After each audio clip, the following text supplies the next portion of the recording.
So a couple videos ago, we went over the properties of equality, and then we went over how to solve equations. In this video, we were going to go over the properties of inequality and how to solve inequalities. So as you can see here, I've already drawn out a table. And this is the table for two of the properties of inequality, addition and subtraction. So for all real numbers, a, b, and c, let's start when a is greater than b. So if a is greater than b, if a is greater than b, then a plus c is greater than b plus c. And for the subtraction inequality, if a is greater than b, then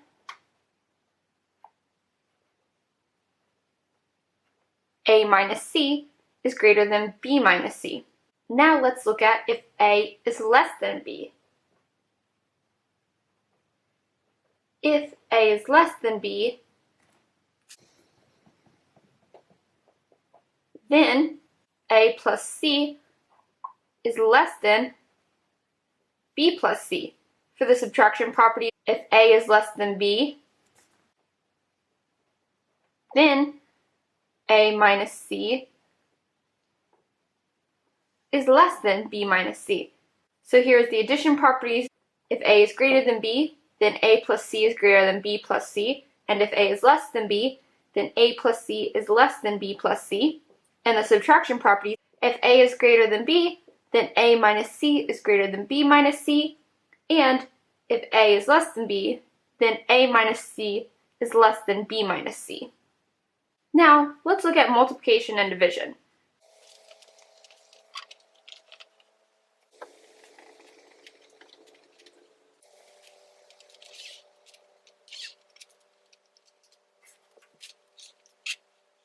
Now, the properties of inequality for multiplication and division are a little bit more complex than for addition and subtraction. And if you remember, that's because of negative numbers.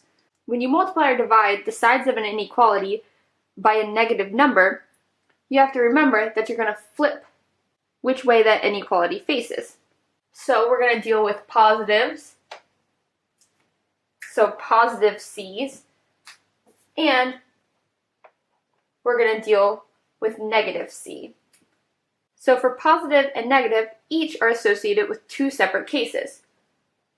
You're going to have a greater than b or a less than b for each one. And remember, all these are if-then statements. So let's start with multiplication. If c is positive and a is greater than b, then a times c is greater than b times c.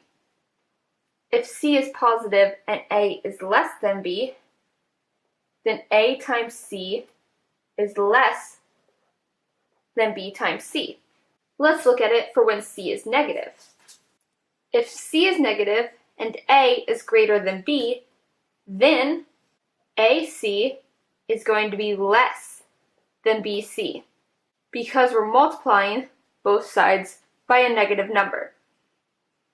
And if c is negative and a is less than b, then ac is going to be greater than bc. Let's look at those cases for division. If c is positive and a is greater than b, then a divided by c is greater than b divided by c. If c is positive and a is less than b, then a divided by c is less than b divided by c. Let's look at when c is negative. If c is negative and a is greater than b, remember, we're switching the sign since we're dividing by a negative on both sides. So a divided by c is actually going to be less than b divided by c.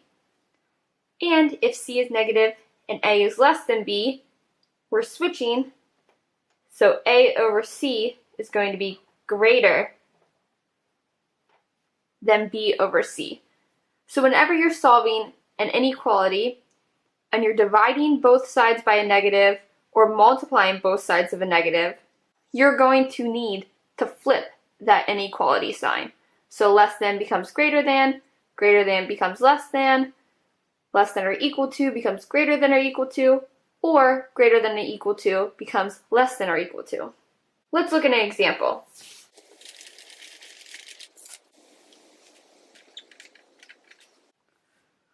Let's say that we have 4q is less than 2. In order to solve this inequality, we need to isolate the q, so get that to one side of the inequality. So we're going to divide by 4. Since 4 is positive, we do not need to worry about switching the inequality. So we're going to have q is less than 2 over 4. But 2 over 4 can be simplified to 1/2. But what does this inequality represent? Think about on a number line. Q is less than 1/2. So let's start by finding 1/2 on the number line. 1/2 falls directly halfway between 0 and 1. So here's the point, 1/2.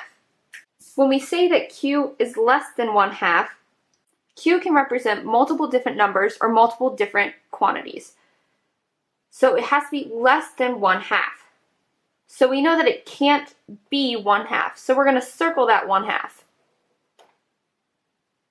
And it's less than 1/2. So anything less than 1/2. Less than, we're going to move to the left on the number line. Greater than, we'd be moving to the right.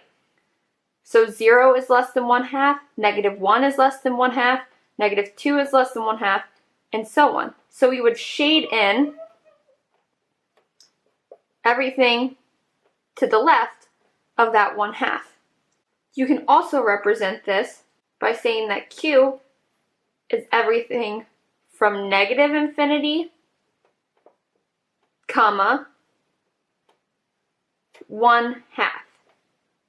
So -infinity to 1/2. That's the interval of Q. Let's look at another example.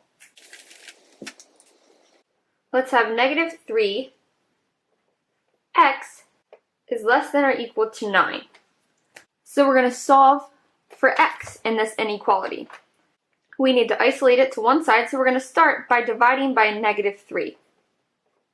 Whatever we do to the left side of the inequality, we're going to do to the right side. Now remember what I said, when dividing by a negative, we have to flip the inequality. So -3 divided by -3 is 1, so that's just going to be x is greater than or equal to, because we're flipping it, 9 divided by -3 is going to be a -3. Again, let's check that out on a number line. So graphing -3 is going to be this point right here. And we're saying that x is greater than or equal to. So that means that x can be -3. So instead of drawing a circle around it, we're going to draw a circle around it and fill that circle in. So we have that x is greater than or equal to -3. So that's going to be everything to the right. Because -4 is less than, so we know we're going the wrong way if we go to shade in this way. So we're going to shade in everything to the right of -3. And it keeps going on continuously. 5 is greater than -3, 130 is greater than -3, a million's greater than -3, and so on. So a way you would represent this would be -3, comma, positive infinity this time, as opposed to the negative infinity that we did last time. And next to an infinity, you're always going to have a parentheses. But since this is greater than or equal to 3, we're not going to use a parenthesis. We're going to use a bracket to show that we're including that negative 3. Let's go over one more example. Here we have 9/10 b plus 3 is less than or equal to 7. We're going to start just how we would if this was a normal equation. Whatever we do to the left side of the inequality, we're going to do the right side of the inequality. So we're going to start by subtracting 3 from both sides. So we're going to be left with 9/10 b is less than or equal to 4. And remember, we don't have to worry about switching this right now because we're just adding and subtracting. We only have to think about switching it if we're dividing or multiplying by a negative. So adding or subtracting by a negative does not require you to flip the inequality. So our next step is going to be to divide by 9/10. But remember, dividing by 9/10 is the same as multiplying by the reciprocal of that 9/10, which would be 10/9. So multiplying by 10/9, we're going to be left with b is less than or equal to 4 times 10, which is 40, all over 9. And we can't simplify that anymore. So if we were to write it in interval notation again, b is less than or equal to 40 over 9.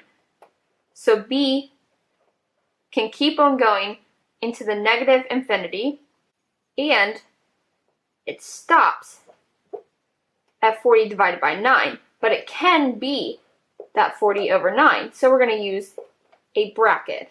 So b is everything between negative infinity all the way up to 40 divided by 9.